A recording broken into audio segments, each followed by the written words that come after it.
कृषि अभियांत्रिकी महाविद्यालयाचे प्राचार्य डॉक्टर उदय मोडके सर, विभाग प्रमुख डॉक्टर गजेंद्र लोंढे सर, कृषी विभागाचे सहसंचालक आदरणीय डॉक्टर साहेबरावजी निवेकर सर, आयोजिका सर्व मान्यवरांच्या शुभ हस्ते या शेतकरी पशुपालन मेळाव्याचं उद्घाटन होत आहे. सर्वांनी टाळ्याच्या गजरामध्ये उद्घाटन कार्यक्रम.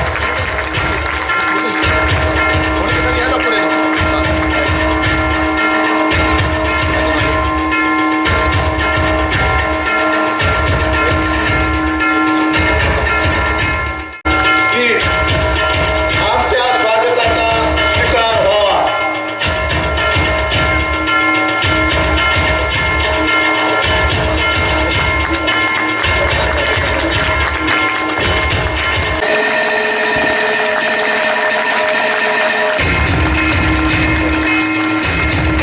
नमस्कार.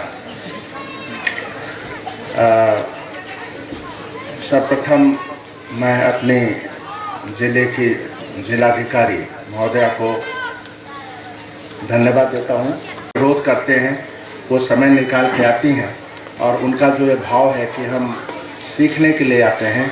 मैं अपने मित्रों से कहता हूँ कि जो कुछ आप करते हो जिलाधिकारी या मंचासी इतने बड़े लोगों के पास अगर ले जाते हो तो वो दूर दूर तक पहुंचने में एक्सटेंशन का बेस्ट माध्यम है एक्सटेंशन का. मैडम आप आई और आपने हमारे विश्वविद्यालय की और हमें जो आदर दिया, हम उसके लिए आपको धन्यवाद देते हैं. सबसे पहले मैं छत्रपति शिवाजी महाराज गौशाला परभणी जिन्होंने इसका आयोजन किया हमारे विश्वविद्यालय के साथ मिलकर के, ये बहुत ही सराहनीय कार्य है. सबको जोड़ना. आप देखिए कि इस पूरे सभा का अगर एक शब्द में आप व्याख्या करना चाहें एक शब्द में तो वो है एग्रीगेशन. एग्रीगेशन यही सबसे बड़ी ज़रूरत है आज मित्रों, सबसे बड़ी ज़रूरत है. मैं ढेर सारे ऐसे लोग हैं, संस्थाएं हैं जो किसानों के लिए काम कर रही हैं कि आपने ये चुना और ऐसे विभूतियों को जो अपने अपने क्षेत्र में इतने सफल लोग हैं उनको मंच पे ला करके, कार्यक्रम में ला करके उनको इस विस्तार के साथ सुन करके और किसानों को सुना करके ये प्रतिबद्धता लेना, ये अपनी कटिबद्धता दोहराना कि हम आपके साथ काम करने के लिए तैयार हैं. मैं बहुत बहुत शुक्रगुजार हूँ संस्था का और संस्था के अध्यक्ष का और उससे जुड़े जितने लोग हैं उन सब का. हमारे साथ मयंक गांधी जी जुड़े हैं, बड़ा नाम है. हम लोग दिल्ली में रहते थे, सुनते थे इनका नाम. मैं इनको प्रेरक, परिवर्तक, प्रेरणादायक, ये जो 2 करोड़ से ऊपर प्लांटेशन, और प्लांटेशन भी किस चीज़ का, ऐसे फ्रूट्स का जो आपका जीवन बदले, किस पद्धति से जो विनाशकारी न हो, उस पद्धति को चुनना बहुत बड़ी उपलब्धि है और बहुत बड़ा मिशन है. और हम समझते हैं कि इनको यहाँ पे ला करके और हम सबसे साथ जोड़ करके आयोजकों ने बहुत बड़ा काम किया है. धन्यवाद. 2000 एकड़ पर किया था. दूसरे साल में एक ऐसी विधि, जो ये बैठा मंच है, यही विधि थी कि जो हम ट्रिपल हेलिक्स मॉडल कहते हैं डेवलपमेंट का.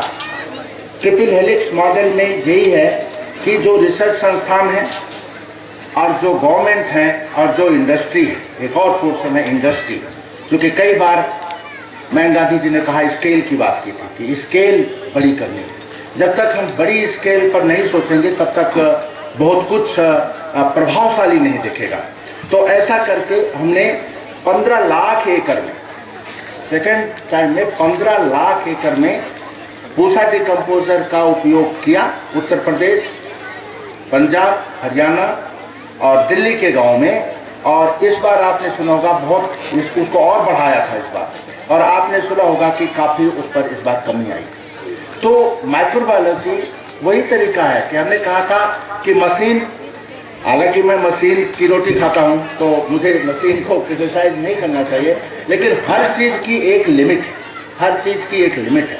मैं चंडीगढ़ में एक प्रोग्राम कर रहा था और इसी पैडिस्टा बर्निंग पर थी, मैं माइक्रोबायोलॉजी और आपके प्रयास की बात कर रहा हूँ। तो एक किसान खड़ा हुआ और उसने ये कहा कि भाई मशीन ने प्रॉब्लम दी, फिर मशीन। तो चूंकि सरकार ने 2000 करोड़ रुपए एग्रीकल्चर मशीनरी पर खर्च किया था कि कैसे हम इन सिटू मैनेजमेंट करके, वो भी पर्पज यही था कि हम जो पैडिस्टा निकल रहा है उसको वहीं मिक्स करें और गलाएं। लेकिन ये थोड़ी भूल हो रही थी कि बिना माइक्रोबायोलॉजी के नहीं हो, बिना ये जीवन जो आप कह रहे हैं ना, इसके बिना नहीं हो, गोकृपा के बिना नहीं होगा। तो वो गोकृपा और मशीनरी को जोड़, मशीनरी का काम क्या है? किसी चीज की फास्ट करना, टाइम से करना, एफिशिएंसी के साथ करना, लेकिन वो उसकी बायोलॉजी नहीं बदल सकती, उसकी माइक्रोबायोलॉजी नहीं बदल सकती। तो ये जो आपने कहा, इस तरह का मेरा खुद का भी अनुभव है और मैं आपको बहुत बहुत साधुवाद देता हूँ कि ये और इतना बड़ा काम, इतने बड़ी, अगर हम गोधन महिला कहें इनको, केवल मैं राज्य की ही नहीं कहता, देश में चूंकि जिस स्कीम में चल रही हैं, हमारा बहुत बड़ा तंत्र है Indian council of agriculture research का, उसमें एनिमल एनर्जी यूटिलाइजेशन की स्कीम है, वो डल पड़ी थी।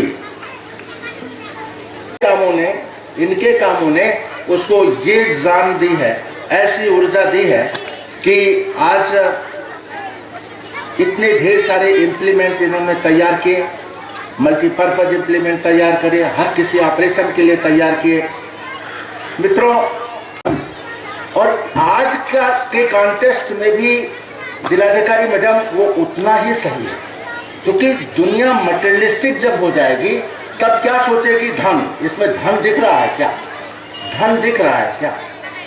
तो जब हम गाय के प्रोडक्ट्स को, जो हमारे सुतारिया जी कर रहे हैं, ये और ढेर सारे संस्थान कर रहे हैं कि उसका हर एक प्रोडक्ट, दूध है तो, मूत्र है तो, मेड़ पर उस पर बिना, चूंकि 80% से ज़्यादा लोग इस माल में मार्जिनल फार्मर्स हैं। अब वो क्या करें? वो पशुओं के लिए चारा पैदा करें या खुद के लिए अन्न पैदा करें? ये चैलेंज हो गया, कॉन्ट्रडिक्शन है। इसलिए आपको ढूंढना पड़ेगा कई तरीके से कि कैसे उसके साथ ही कैसे हम चारा और उसका उत्पादन करें। अपने में बहुत अनूठा है। मेरा अनुरोध है कि उसी एग्रीगेशन की श्रृंखला में हमारे डायरेक्टर रिसर्च बैठे हुए हैं, प्लीज़ महसी और आपको मैं इनवाइट करता हूँ विश्वविद्यालय में। मेरे पास ढेर सारी लैंड चाहेंगे, बड़ा मेरे लिए जो एडवांटेज है, मेरी जो उपयोगिता है कि पहले तो पशु शक्ति को एग्रीगेशन, यही नहीं कि कृषि पद्धति में मेडिकल पद्धति की बात आप लिखी, मेडिकल पद्धति में भी हमें लौटकर अपनी ही परंपराओं पर और अपने ही रिचनेस पर जाना पड़ेगा, क्योंकि ये समझ में आ गया कि एलोपैथिक की दवाइयाँ खा खा के लोग फर्दर बीमार हो रहे हैं। तो आपके विचारों को मैं बहुत, और हमने अपनी यूनिवर्सिटी में प्लान किया है कि मैं आप सबको इनवाइट करता हूँ, आप वहाँ आएँ, बच्चों अपना टूर बना के आइए।